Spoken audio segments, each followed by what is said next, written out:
हमारे साथ में लाइव हैं कुणाल किशोर विवेक जी, जो कि गोपालगंज बिहार से बहुजन समाज पार्टी के सांसद प्रत्याशी हैं।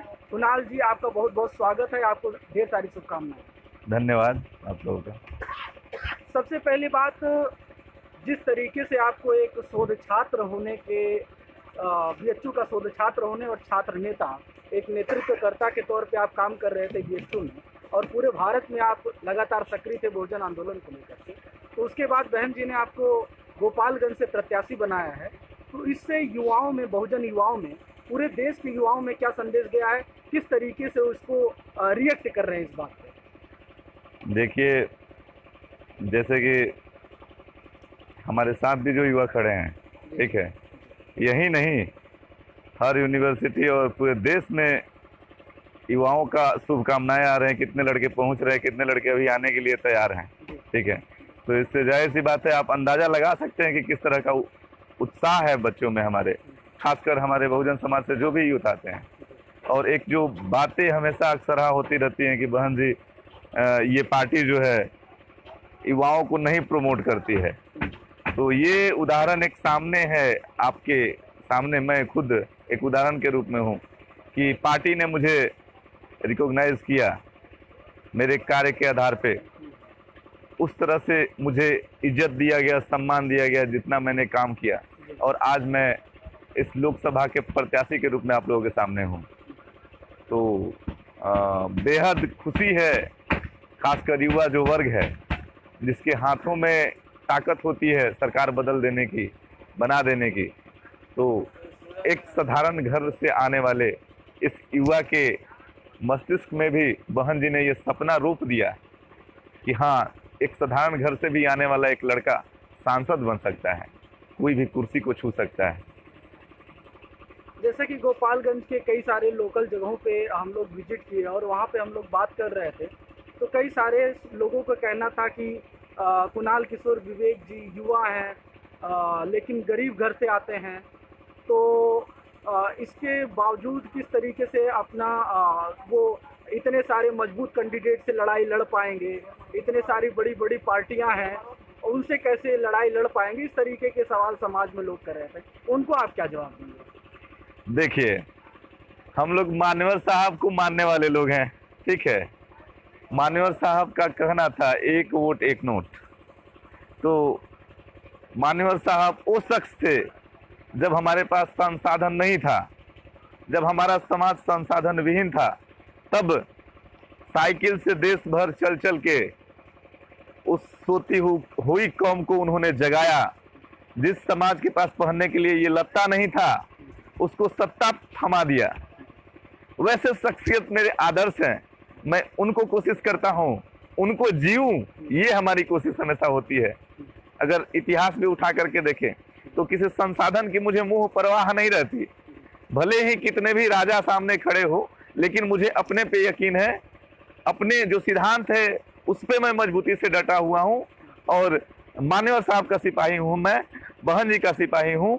तो निश्चित तौर पे जैसे मान्यवर साहब संसाधन विहीन होने के बाद भी संघर्ष किए, अभी तो मैं खुशनसीब हूँ कि मेरे समाज के पास कुछ है, मेरे पास भी कुछ है।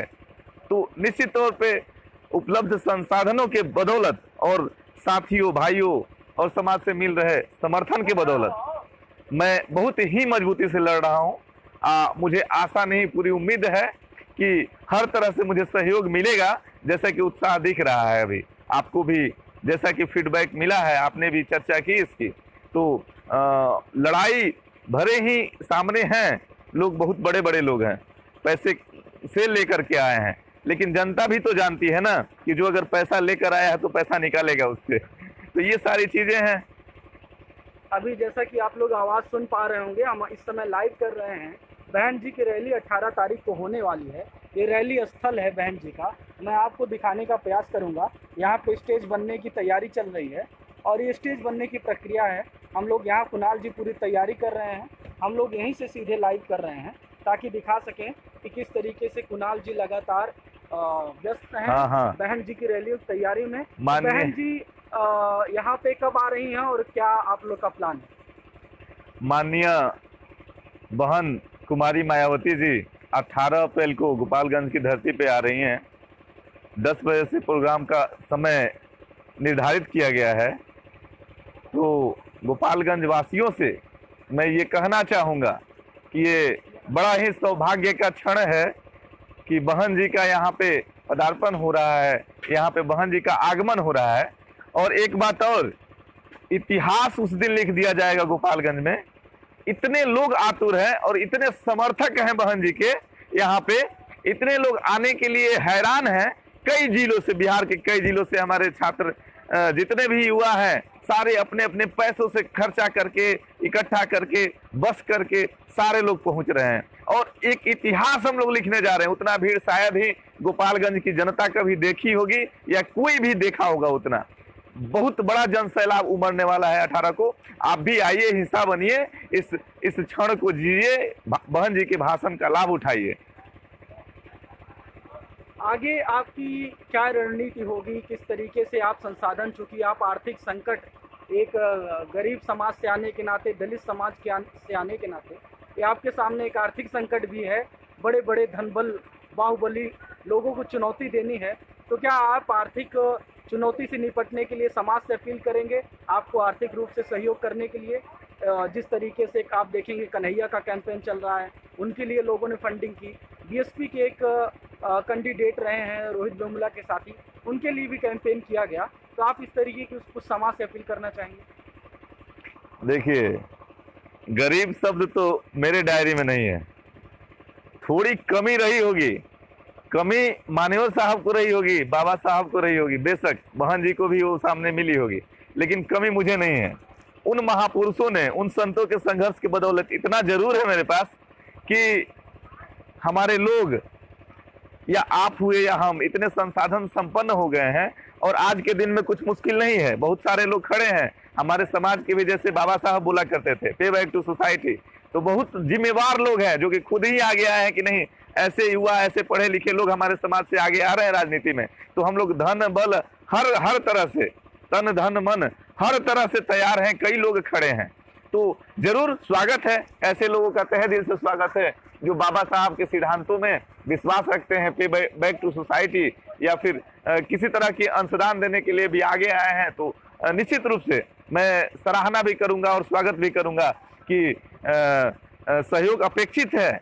मैं आशीर्वाद स्वरूप आपसे चाहूंगा कि हाँ, हमें आशीर्वाद दे, अपना धन बल जो भी है, जैसे भी हो, आपका स्वागत है। मैं कोशिश करूंगा कि जितने भी जिम्मेवार लोग हों सहभागिता करें, मुझे मजबूती प्रदान करें। कुणाल जी, जिस तरीके की स्थितियां और परिस्थितियां हैं, बिहार में बहुजन समाज पार्टी संघर्षरत रही है लंबे समय से, और क्या आप जानकारी देना चाहेंगे कि पिछली बार सांसदीय की सीट बिहार में कब बीएसपी ने प्राप्त की थी? देखिए, बिहार में जो संसदीय लोकसभा का चुनाव बोले आपको, तो अभी तक मेरी जो पार्टी है एक भी सीट जीत नहीं पाई है। लेकिन जहां तक गोपालगंज की बात है, गोपालगंज में इससे पहले भी हमने 2-2 विधायक दिए हैं। और आप अगर पिछले का छोड़ दें तो उसके पीछे जाएं तो 50,000 के आसपास हमारा वोट बैंक हमेशा रहता है, ठीक है। और ये जो भौगोलिक स्थिति देखेंगे गोपालगंज का, तो पूरा का पूरा करीब घुसा हुआ है उत्तर प्रदेश में।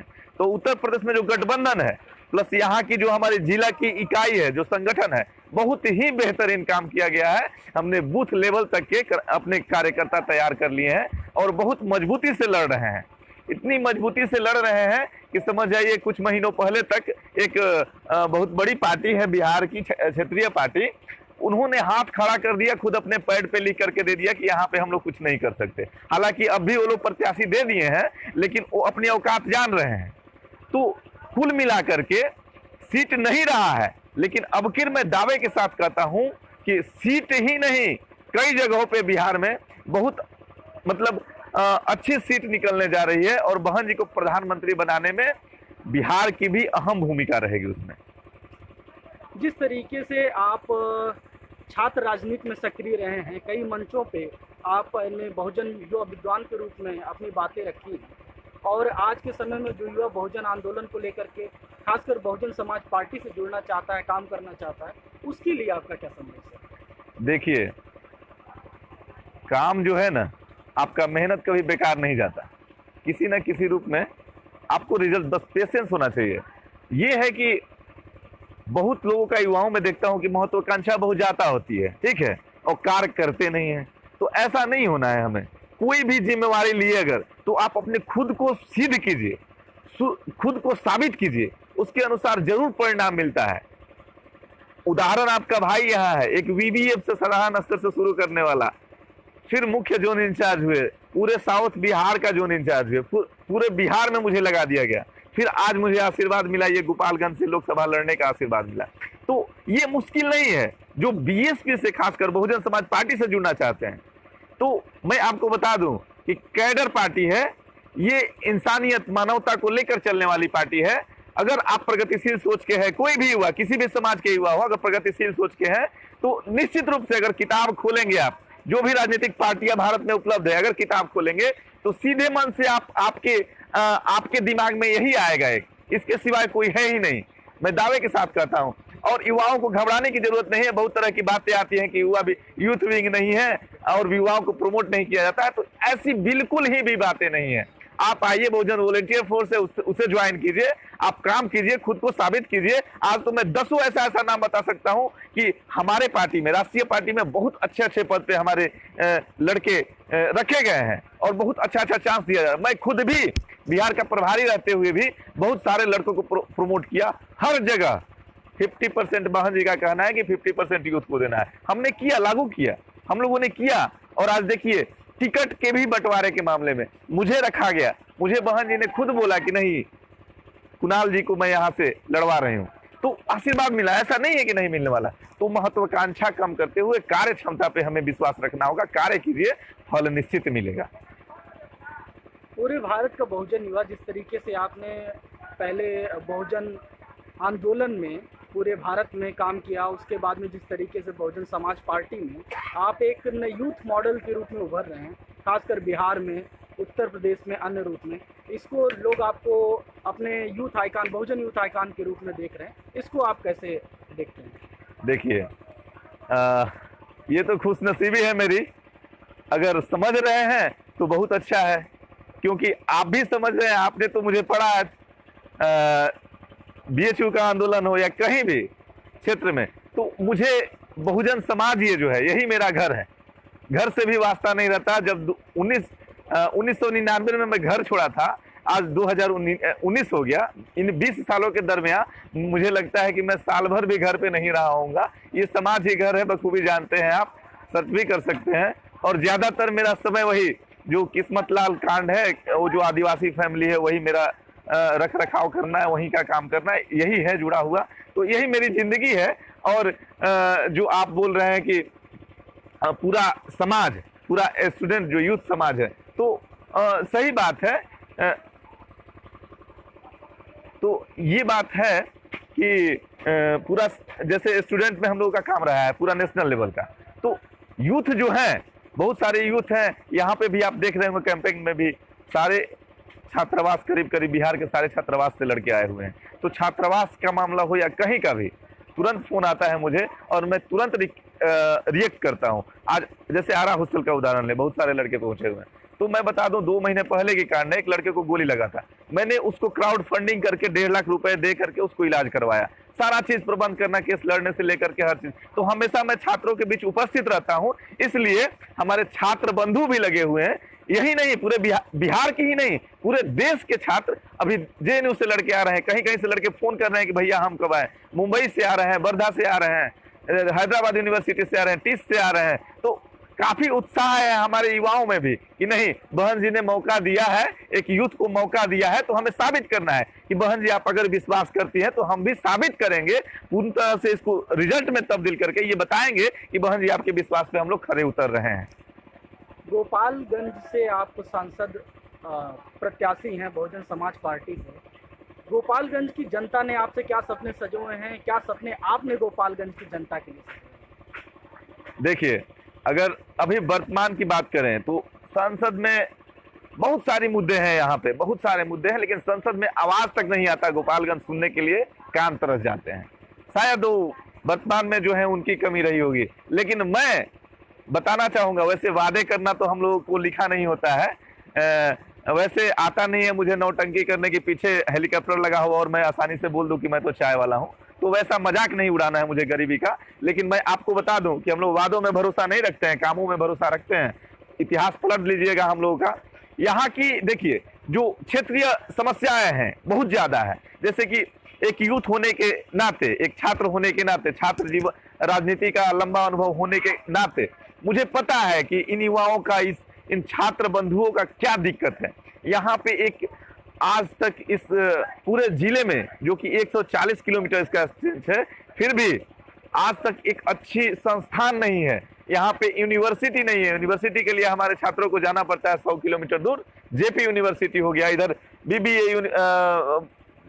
ये मुजफ्फरपुर यूनिवर्सिटी हो गया, 100 किलोमीटर दूर जाना पड़ता है। यहाँ पे कोई यूनिवर्सिटी नहीं है, कोई अच्छे संस्थान नहीं हो रहा है। स्वास्थ्य सेवाओं के लिए ये चूंकि गोरखपुर जाना पड़ता है या बनारस जाना पड़ता है, उत्तर प्रदेश पलायन करना पड़ता है, यहाँ स्वास्थ्य सुविधाएं नहीं है। अगर उद्योग धंधे की बात करें तो इस क्षेत्र में बहुत पोटेंशियल है। ये गन्ना उत्पादन के लिए बहुत ही बेहतरीन जगह है और होता भी है। लेकिन होता क्या है, हमारे जो गन्ना किसान हैं उनके साथ बेईमानी होती है। उन्हें सही समय पे दाम नहीं मिल पाता, फसल के बीज नहीं मिल पाते और जो भी खाद्य सामग्री है वो नहीं मिल पाती। फैक्ट्री है, यहाँ शुगर फैक्ट्री है, डालडा फैक्ट्री अटका पड़ा हुआ है। थावे रेल मंडल का मामला है, वो लटका पड़ा हुआ है। थावे यहाँ स्टेशन तो बना दिया गया लेकिन नाम मात्र का जंक्शन बनाया गया है, ट्रेन का ठहराव नहीं है। बहुत सारी समस्याएं हैं। कितने समस्याओं आपको गिनाए हैं, बहुत सारी समस्याएं हैं जिनको लेकर के मुझे जनता के बीच हूं मैं। और मैं निश्चित तौर पे अगर मौका मिलता है, मौका न भी मिले तो जितना संसाधन मेरे पास है मैं हमेशा समर्पित हूं करने के लिए। अगर मौका मिलता है तो मैं सड़क से संसद तक हमेशा बात उठाने की काम करूंगा। आज तक मैं किया हूं, समाज का बात उठाया हूं, लड़ा हूं। हम हमेशा खड़ा रहेंगे। एज ए संसद हो जाएंगे तो जरूर अच्छी तरह से उठा पाएंगे और संसद में दमदारी से बात रख पाएंगे। आप बहुजन साहित्य के, बहुजन आंदोलन के अध्येता रहे हैं। किस तरीके से आप तथागत गौतम बुद्ध से लेकर के राष्ट्रपिता ज्योतिबा फुले, छत्रपति साहू जी महाराज, उसके बाद बिहार से आने वाले बहुजन नायक कर्पूरी ठाकुर जी, बाबू जगदेव कुशवाहा, बहुजन महिलाओं की नायिकाओं में माँ सावित्री बाई फुले, फातिमा शेख, उसके अलावा फूलन देवी, उसके अलावा आप देखेंगे ललित सिंह यादव जी, अन्य बहुत सारे बहुजन विद्वानों की लड़ी को आगे बढ़ाते हुए मानवर काशीराम साहब ने जिस तरीके से बहुजन आंदोलन को सींचा, बनाया। बिहार में बहुजन आंदोलन एक समय में बहुत मजबूत था। आपके नेतृत्व में हम सब भरोसा कर रहे हैं कि तेजी से आगे बढ़ रहा है जिस तरीके से आपने कहा। तो आप इसको आज के समय में अपने संघर्ष के दौर में इन सारे महान विभूतियों की, बहुजन महानायकों महानायिकाओं की संघर्षों को अपने जीवन में किस तरीके से देखते हैं, कैसे महसूस करते हैं?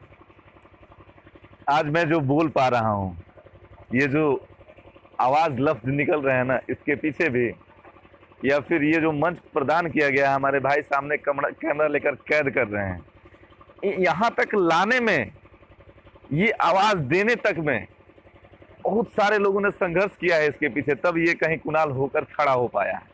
जैसे कि आप कुछ नाम गिना रहे थे, बुद्ध की धरती है बिहार, जाहिर सी बात है। लेकिन अभी जो भी तो तिलका माझी हो गए हमारे, दशरथ माझी हो गए हमारे, कर्पूरी ठाकुर हो गए हमारे, आप कुशवाहा जी का नाम लिए, बेशक ऐसे ऐसे महारथी और ऐसे ऐसे महापुरुषों, संतों, गुरुओं, महात्माओं की बदौलत यहाँ पे कुणाल खड़ा है।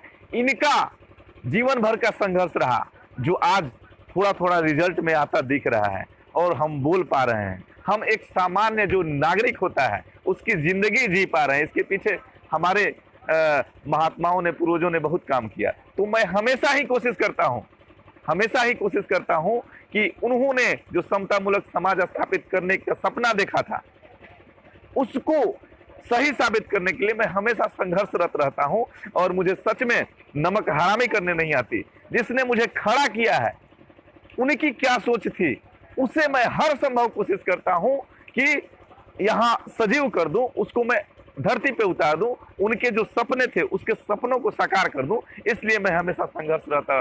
इस फेहरिस्त में बहुत लंबा नाम है, बहुत सारे हमारे यहाँ क्षेत्रीय बिहार के भी बहुत सारे रहे। आप मान्यवर कांसी राम जी का नाम ले लिए, वो मेरे आदर्श हैं और राजनीतिक गुरु के रूप में भी मैं उन्हें देखता हूँ, उन्हें पढ़ता हूँ, बखूबी पढ़ता हूँ। और मैं आपको तो बखूबी ये ज्ञात है कि मेरा ज्यादा वास्ता यही रहता है कि राजनीतिक सत्ता कैसे ली जाए, क्योंकि इस समाज को सच में मैं बताऊं, इस समाज को अगर कुछ देना है तो मुझे तो कहीं कहीं लगता है कि कलम चलाना भी छोड़ देना चाहिए सबसे पहले, ये हक जो है, क्योंकि कलम कितना चलाएगा आदमी। आपका ये जो भाई है नेट, CSIR, JRF सब कुछ क्वालिफाई है, इससे हायर एजुकेशन क्या होता है, लेकिन फिर भी कलम चलाने में हाथ कांपने लगता है। क्यों लगता है कभी कभी कि कलम चला के हम क्या कर रहे हैं, जबकि समाज का भला नहीं कर पा रहे हैं, जो करना चाहिए नहीं कर पा रहे हैं। यूनिवर्सिटी हो या कहीं भी चले जाइए, हर एक स्टेज पे आपको बाधित किया जाता है। तो इस तरह से मेरा जो ये हथियार है, ये छोड़ करके, जैसे मान्यवर साहब, बाबा साहब कहा करते थे कि capture the temple of power, तो रियली सही बात है। जब तक आपके पास राजनीतिक सत्ता नहीं होगी, आप कितना भी कलम रगड़ लें, कितना भी कुछ कर लें, लेकिन कुछ नहीं होने वाला। कितना भी लोगों का मजमा ला दें, लाख लोगों का भीड़ ला दें, कितना भी धरना प्रदर्शन कर लें, लेकिन कुछ भी नहीं होने वाला। इसलिए राजनीतिक सत्ता जो है, राजनीतिक सत्ता मेरे लिए बहुत महत्वपूर्ण चीज है, वो मेरा प्रायोरिटी रहता है, उसी को लेकर मैं मैदान में भी हूँ। और जब मैं ये पा लेता हूँ अपने समाज को, अपने चाहने वाले को, इस समाज के हमदर्द जो है उनको मैं सत्ता में देख लूंगा, चाह लूंगा, तो ये जो महापुरुषों का सपना है, जो नाम गिन रहे थे हम लोग, इन महापुरुषों का सपना भी हम आसानी से पूरा कर सकते हैं, आसानी से इनके सपनों को साकार कर सकते हैं। एक अंतिम सवाल आपसे एक जरूर पूछूंगा। आप BHU से आते हैं, BHU में आपने बहुजन राजनीति का ककहरा सीखा, तो अगर मैं सही हूँ तो आप बहुजन राजनीति को BHU से किस प्रकार सीखे, उसमें आप किसके योगदान को महत्वपूर्ण मानते हैं, कैसे BHU की धरती ने या BHU के बहुजन आंदोलन ने आपके अंदर ये बीज रोपा कि आपको एक दिन चल के बहुजन समाज का नेतृत्व करता बनना है, बहुजन समाज को के कष्टों को दूर करना है, ये बीज आपके अंदर कैसे आया और इसमें BHU की बहुजन राजनीति की क्या भूमिका है, किसकी भूमिका है, किन लोगों की भूमिका है, ये भी जानना चाहता हूँ। जब इन गलियों में हम खेला करते थे, जब हमारे कपड़े पूरा नहीं थे, धूल में धुसरे तो शरीर रहा करते थे, तब मैं सपना संजो लिया था कि नहीं, ये जो बगल का महल दिखता है ना, और बड़ी हालात में बयां नहीं कर सकता किन गलियों से मैं उठा हूं, तो हमेशा उसके लिए सपने सजोए रहता था, चाहे वो किसी भी यूनिवर्सिटी का बड़ा सा दीवार के अंदर का नज़ारा हो या कहीं भी जाऊं देश में, लेकिन मुझे वो सपने हमेशा आते थे कि अपने लोगों के लिए करना है, जिन गलियों से मैं आया हूं उन गलियों के लिए कुछ करना है। तो ये जो सपना था ना मेरा, तो ये हमेशा ही जहां तक बनारस हिंदू यूनिवर्सिटी की बात है, तो वहां जाने के बाद जरूर एक मंच मिल गया, बहुत अच्छा मंच मिला, बहुत लोगों का साथ मिल गया, तब मुझे लगा कि नहीं भाई, हमारे परिवार में इतने लोग भी हैं, बहुत सारे छोटे भाई मिल गए, बहुत सारे प्रोफेसर मिल गए। वहाँ जो हमारा SC ST OBC program organising समिति है, उससे मैंने बहुत कुछ सीखा, उसी से मैंने ABCD भी सीखा मिशन का, मुझे रास्ता भी मिल गया कि हाँ भाई ये पार्टी है, ये विचारधारा वाली पार्टी है, तो मुझे झुकाव हुआ। उसके बाद मैं लगातार अध्ययन भी किया बहुजन साहित्य का, बहुत सारे प्रोफेसर का साथ मिला, बहुत भाइयों का स्नेह मिला, तो आज शायद कुछ दिख रहा है कि जो मैं सपना देखता था, जो हमारे महापुरुषों का सपना था, उसको मैं पूरा कर पाऊंगा इस रास्ते पे रह के, और कुछ हद तक मैं उस रास्ते पे हूँ, और कह सकते हैं कुछ हद तक सफल भी हूँ, लेकिन प्रयास करना है मुझे कि बहुत ही बेहतर करूँ, मैं बहुत ही बेहतर करूँ और सपनों को साकार करूँ, अपने समाज को सम्मान दूँ, अपने समाज को क्या, सर्व समाज के हर समाज में प्रगतिशील सोच वाले लोग हैं, सारे लोगों का सम्मान करना चाहता हूं मैं। जो भी झूठे जो देशभक्ति फैलाई जा रही है, इससे इतर जो मानववाद है, उसको मैं फैलाना चाहता हूं, उसको स्थापित करना चाहता हूं। कुणाल जी, आपने अपना समय दिया इतने मुश्किल समय में, जब आप लगातार आंदोलन के साथ साथ लगातार आपके ऊपर जिम्मेदारी है, आप आपके पास बहुत सीमित समय है आपके आंदोलन की तैयारी के लिए, चुनाव की तैयारी के लिए, आपको बहुत बहुत साधुवाद, धन्यवाद। और आगे भी लगातार आवश्यकता पड़ेगी तो हम लगातार संवाद करते रहेंगे। आपको बहुत बहुत धन्यवाद। जय भीम, जय भारत, खुदा हाफिज। जैसा कि आपने देखा, हमारे साथ अभी कुणाल किशोर विवेक जी थे। लगातार हम सब इस समय लाइव कर रहे हैं बिहार के भी हम ग्राउंड से, जहां 18 तारीख को बहन जी की लाइव रैली होनी है। और कुणाल किशोर विवेक जी लगातार यहां पे तैयारी का जायजा ले रहे हैं, तैयारी करा रहे हैं ताकि बहन जी की रैली को यहां पे सफल बना सकें। और उन्होंने दावा किया है कि वो बिहार की एक ऐसी रैली होगी जैसी रैली अभी तक बिहार में ना कभी पहले हुई थी, ना अभी तक हुई है, जो लोगों को दंग कर देगी। तो हम लोग लगातार रैली ग्राउंड से लगातार बने हुए हैं और आगे भी इसी तरीके की अपडेट आपको बहुजन राजनीति के महान अन्य विषयों पे मिलती रहेगी। आप सभी साथियों को जुड़ने के लिए बहुत बहुत साधुवाद। जय भीम।